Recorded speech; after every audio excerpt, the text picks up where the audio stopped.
Welcome into Texans Today, everybody. I'm your host, Jeremy Chuggs, and we have a pretty fun show on tap for you today. First up, we revisit the Deshaun Watson trade. Is that the best trade of all time? Also, Matthew Stafford, a little injury update on the Rams quarterback. Is he going to be good to go week one up against the Houston Texans? And then lastly, unless you've been living under a rock, you saw the Micah Parsons trade yesterday, and there's one guy who's taking a victory lap, and his name, Rickey Scoops. He had some more leaks. We'll break down what he had to say, the People's Insider, and how that might affect your Houston Texans. But before we get going, this little nugget. NRG Stadium was voted number 6 best NFL stadium and number 3 for best NFL food by USA Today. And I just have to say, I'm putting the application out there.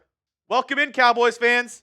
Go ahead. If you know a Cowboys fan, if you are friends, family members, acquaintances, coworkers, send them this video right now. Share this video. Send this to a Cowboys fan because, hey, the best team in Texas, the applications for fans are open right now. If you want to become a Houston Texans fan, lock us in here at Texans Today. I'm welcoming all Cowboys fans. Come over to the dark side. We have better tailgates. We have a better time here in Houston. So if you want to join our allegiances, go ahead. Send this to a Cowboys fan right now and maybe make their day because they had a pretty rough one yesterday with the Micah Parsons trade. All right, on the docket, let's talk about the first story on today's show.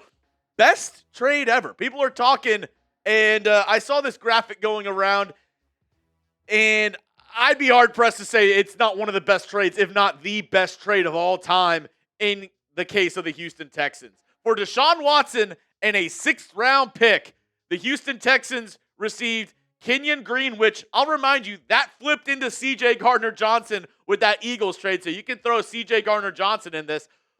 Will Anderson Jr., Kalen Bullock, Tank Dell, Kamari Lassiter, Cade Stover, Damian Pierce, Christian Harris, John Mechie III, which then turned into the trade with the Philadelphia Eagles, so you can add in Harrison Bryant in there as well. All for Deshaun Watson. I mean, a bounty's goal. You couldn't have asked for a better return. You couldn't have dreamed of a better return than what you got for a quarterback who is in the midst of a legal battle that was not pretty whatsoever. This is what Bleacher Report had to say on the Browns side being one of the worst trades of all time. There's no debating the Cleveland Browns' 2022 play for Deshaun Watson was one of the worst trades any NFL team has ever executed. At the time, Watson had just skipped a full season for the Houston Texans and faced 23 lawsuits from women accusing him of sexual assault and misconduct. At the time, though, this wasn't as much of a stunner as it is in retrospect. Watson was still only 26 years old and had 3 Pro Bowl campaigns on his resume and had led the NFL in passing yards the last time he had played. Cleveland was far from the only team interested either. So, I mean, for the Texans, best deal ever? Bleacher Report listed it as the 7th worst NFL trade of all time, obviously for the Cleveland Browns, but we can go back to that photo, Casey. The amount that the Texans were able to get back, I mean, when you look at a guy like Micah Parsons, when you look at some of the trades that have happened, I know it's different because it's not a quarterback. But, I mean, that plus the fact that he got a, $200 million fully guaranteed deal? Absolutely insane. But I don't just want to razz on the Cleveland Browns because it's easy to punch down at them at this point and just laugh at Cleveland's ineptitude. I do have kind of a thought-provoking question for you, though, because I've seen a lot of people on Twitter say this, and if you look at the numbers, there's a case to be made. I want to hear from you, though. Where do you rank Deshaun Watson all-time Texans history? If we're looking at the best players in franchise history, where does Deshaun Watson rank? Is he in the top 5, in the top 10? Let me know down in the comment section your point of view. And I'm not going to get mad if you think he's a top 5 player, a top 10 player all time, even if you have him off your list. But you can't deny the facts. What he did in Houston, on the field only. I'm only looking on the field, separating the art from the artist. Only looking on the field, he might be a top 5, top 10 Texan all time. Let me know your thoughts down below, though, in the comment section. All right, we went over the possibly best trade ever. Next up on the docket is Stafford. Good to go. Is he going to be ready for week 1? I'll break down what an ESPN insider had to say around the Stafford injury in just a moment. But before we get to that, huge shout out to our friends over at Prize Picks, America's #1 daily fantasy sports app out there. Football, we are so back in Prize Picks. They make it simple to play. Just pick more or less on 2 to 6 player stat projections. If you get your picks right, you can cash in and win up to 2,000 times your money. You can play in up to 40 states, including California, Texas, Florida, and Georgia. You can play just about anywhere. And for week 1, this is the lineup that I am rolling out there because they have Matthew Stafford available to put in your lineups. So I'm going CJ Stroud, 11.5 rush yards. Give me the more on that. He's been using his feet a lot more as of late, and we saw it at the playoffs last year. He did pretty well. Matthew Stafford, 0.5 interceptions. Yeah, give me the more on that with this Texans secondary. And then Nick Chubb, 43.5 rush yards with Joe Mixon injured. I think he can get more on that. You can use this or make your own lineup. Just do it with our friends over at Prize Picks. Download the Prize Picks app today. Use code CLNS to get $50 in lineups after you play your first $5 lineup. That's code CLNS to get $50 in lineups after you play your first $5 lineup. Get started today with our friends over at Prize Picks. Run your game. All right, let's go back to Matthew Stafford. His injury, good to go week 1. Looking like it. As I mentioned, Prize Picks. You can put him in your lineup right now for that week 1 matchup. And according to multiple sources, looks like Stafford will be suiting up week 1 for the LA Rams. This is what Dan Graziano of ESPN had to say on the injury.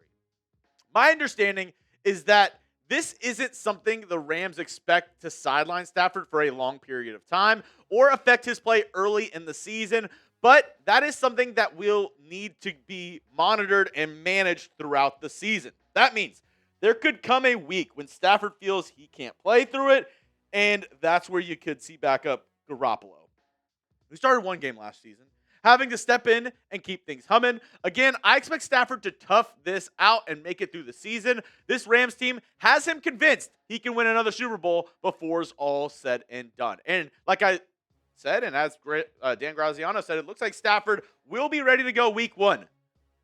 But my big question mark with him is, how is his mobility going to be?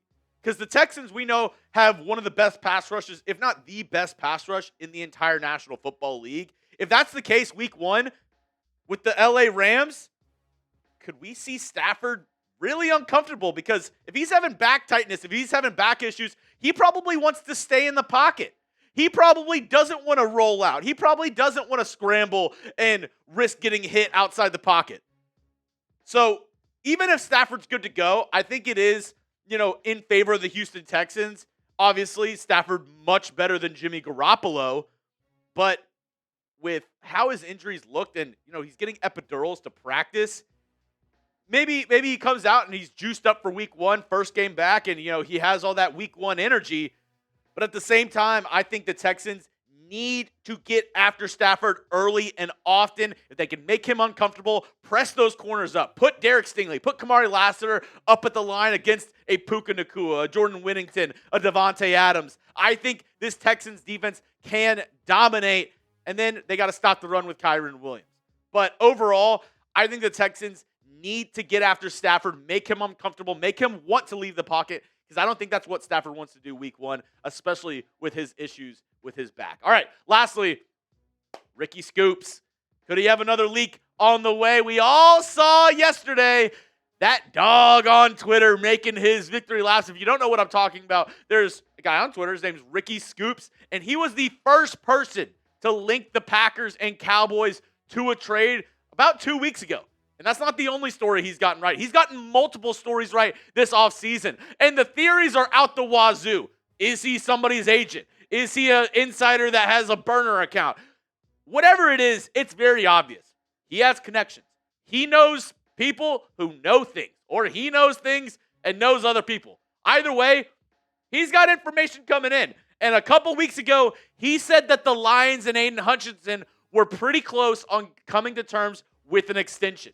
Now, I don't know if the Micah Parsons deal changes that whatsoever, because Parsons just blew the edge market out of the water. If we look at the top paid edges on a per year basis, Micah Parsons is making $6 million more a year than the next closest guy in TJ Watt.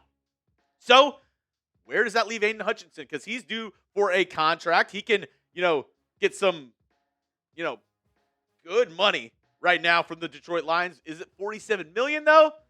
That I'm not sure. But Texans fans, you need to be keeping an eye on that situation because whatever Aidan Hutchinson's deal is, look for Houston to kind of use that as a sticking point, a landing mark, maybe a starting point for a Will Anderson Jr. extension next offseason. He obviously can't get extended right now. Him and CJ Stroud are eligible to get extended next offseason.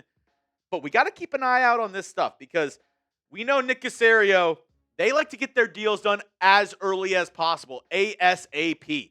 And if that's the case next offseason, it'll be guys like Aidan Hutchinson, his deal, that will kind of set the benchmark for Will Anderson Jr. and what he gets paid from the Houston Texans. Now, if you made it to the end of today's video and you're subscribed, you're an absolute real one. Go spam those H's down in the comment section so I can show you some love. I see who the real ones are down below. Prove that you made it to the end of today's video and go drop those H's.